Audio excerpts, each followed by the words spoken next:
Après le conflit avec les supporters en septembre dernier, Javier Ribalta avait pris du recul avant de quitter ses fonctions à l'Olympique de Marseille.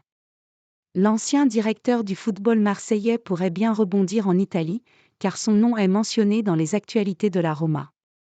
Si certains sont parvenus à tourner la page, ce n'est pas le cas de Javier Ribalta. Le 18 septembre dernier, de vives tensions étaient apparues lors d'une réunion entre les dirigeants de l'Olympique de Marseille et des représentants de groupes de supporters. Des menaces de mort auraient même été lancées pendant ce rendez-vous. Des membres de la direction s'étaient alors mis en retrait.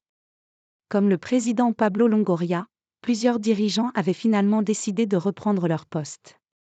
Mais le directeur du football Javier Ribalta, lui, avait préféré imiter l'ancien entraîneur Marcelino en prenant la porte.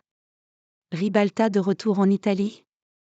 L'Olympique de Marseille avait donc annoncé une évolution de son organisation interne et notamment de son directoire, amené à poursuivre sa mission de transformation en profondeur du club sans la contribution de Javier Ribalta, trop marqué par l'incident avec les supporters. On pourrait tout de même le retrouver au sein d'une nouvelle direction dans les jours ou semaines à venir.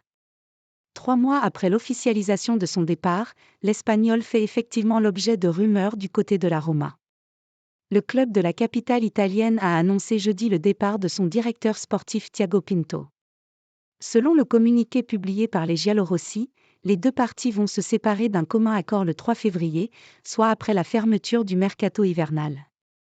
Le processus de recherche du nouveau directeur sportif est en cours et nous serons heureux de pouvoir l'annoncer dans les prochaines semaines, a ajouté le pensionnaire de Serie A qui dispose de plusieurs pistes, y compris celle menant à Javier Ribalta, révèle la Gazzetta dello Sport. Il s'agirait d'un rebond intéressant pour celui qui s'était fait un nom en tant que recruteur au Milan AC puis à la Juventus Turin.